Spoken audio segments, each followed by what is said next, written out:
Welcome back to Turkish Spotlight Secrets.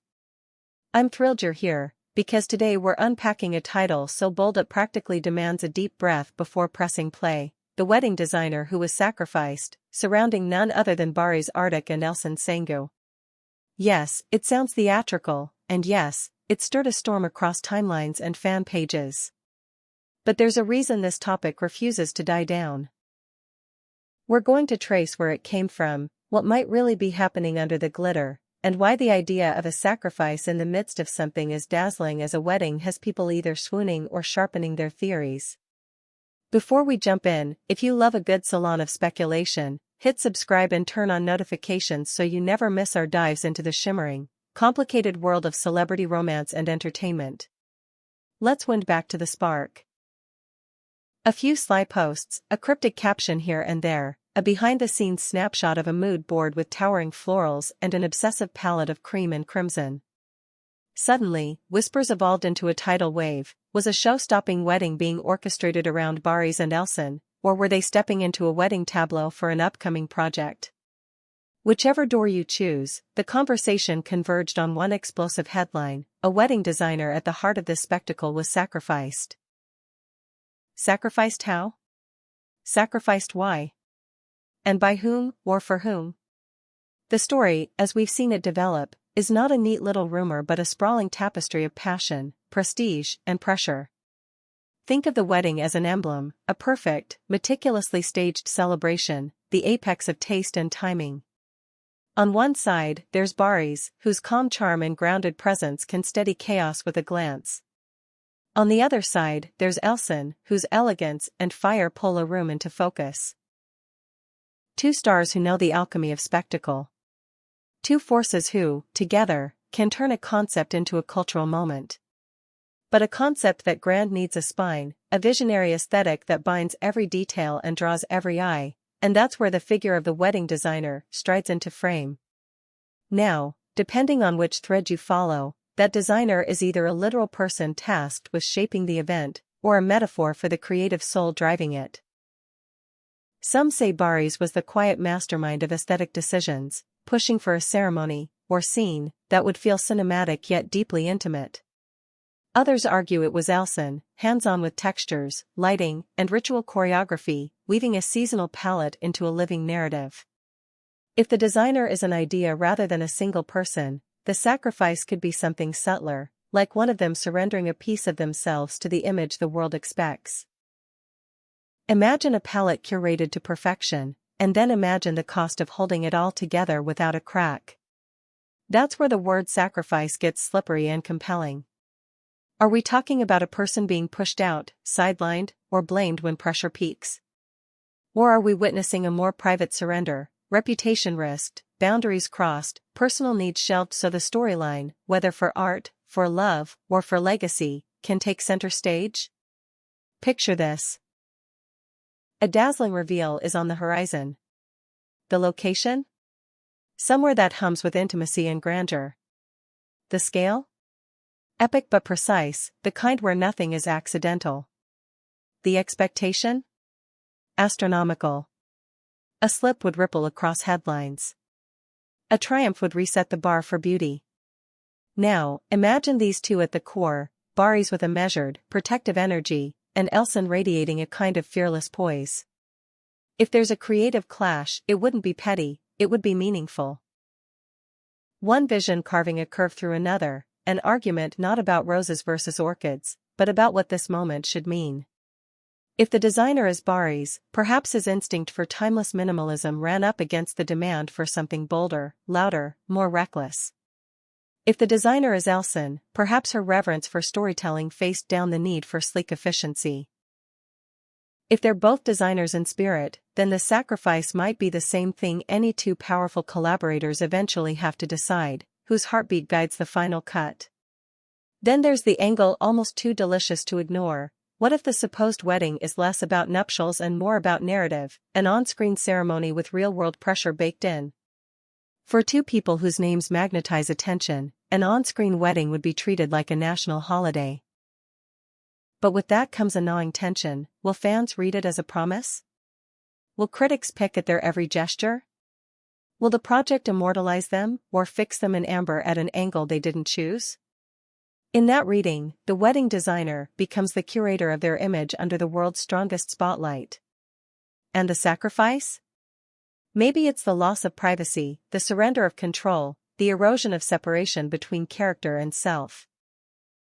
Of course, social media did what social media does best: it turned every shadow into a clue.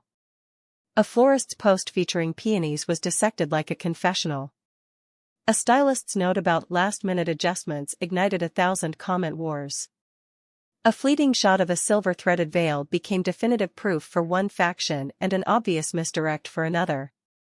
Fan edits traced arcs of longing and triumph across clips from their past work, rewriting subtext into destiny.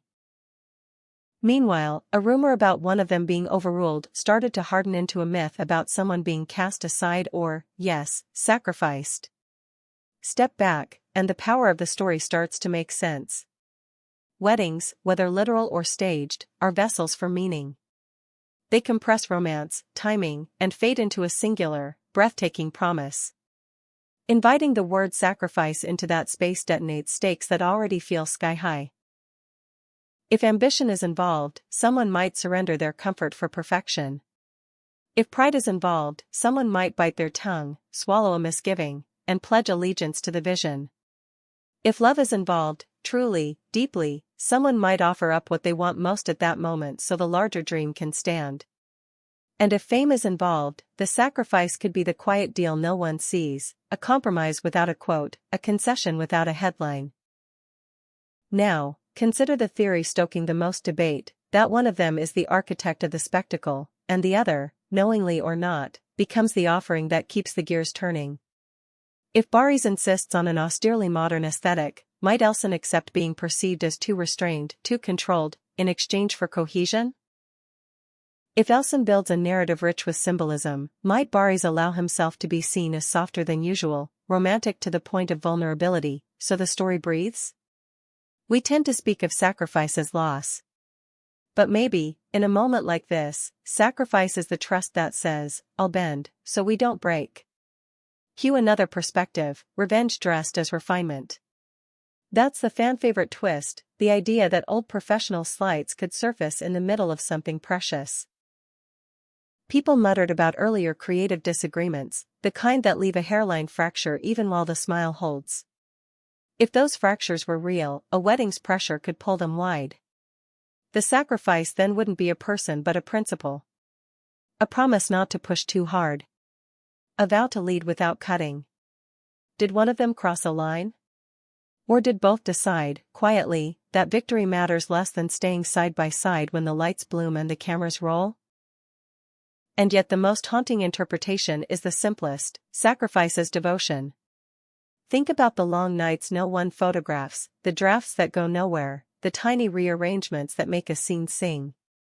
Think about holding your ground against a storm of opinions until you realize the truest strength is letting go. If the designer is the guardian of the dream, then the sacrifice is the proof of commitment to that dream, even when it asks for something dear. That kind of surrender is not a defeat but a deliberate yes. So where did the phrase "the designer who was sacrificed" even originate? A source tied to a production? A strategist with an appetite for drama? Or a fan who distilled a complicated process into a line so sharp it stuck to everyone's tongue?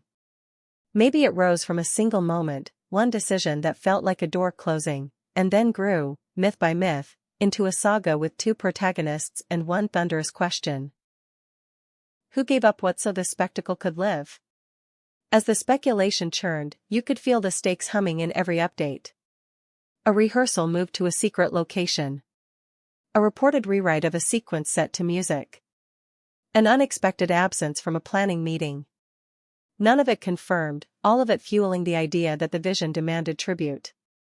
I've seen people argue, passionately, that the sacrifice was time, stolen from sleep and friendship. Others insist it was image, calibrated to a degree that cost spontaneity.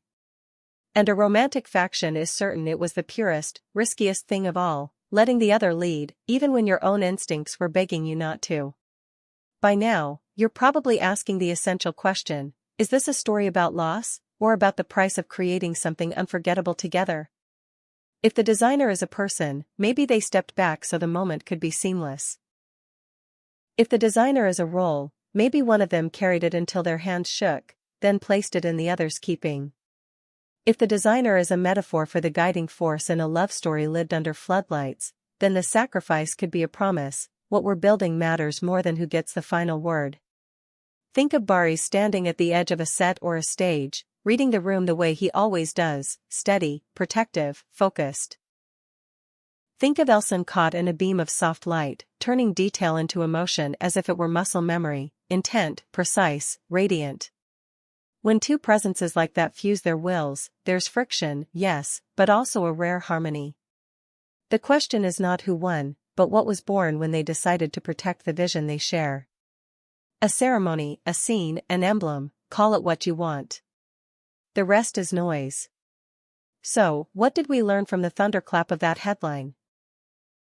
We learned that weddings, whether vowed or performed, are magnets for meaning. We learned that the word sacrifice roams everywhere love meets ambition. We learned that in the presence of two stars with chemistry that can power a city, every whisper swells into an aria. Was a designer sacrificed? Maybe. Or maybe a simpler truth shines through: someone chose to give, to bend, to trust, and in doing so, made the moment worthy of the gaze it invites. I want to hear your take. Do you think the designer was a single decision maker, and if so, was it Barış or Elçin steering toward the horizon? Was the sacrifice professional, reputation staked on a choice, or was it personal, like letting the other's voice ring louder so the harmony could hold? Did this begin as a rumor about a real wedding, or a fevered dream about a project too gorgeous to be contained by a schedule? Tell me where you land. If you've stayed with me to the end, thank you. Your curiosity keeps this conversation alive. Drop every theory, every angle, every moment you think proves your case in the comments. I read them all. And if you're energized by today's deep dive, tap like, share this with anyone who loves a saga dressed in silk and spotlight, and make sure you're subscribed to Turkish Spotlight Secrets. Whatever unfolds next, confirmation, correction, or an entirely new chapter, we'll be right here together, reading between the lines and savoring the glow.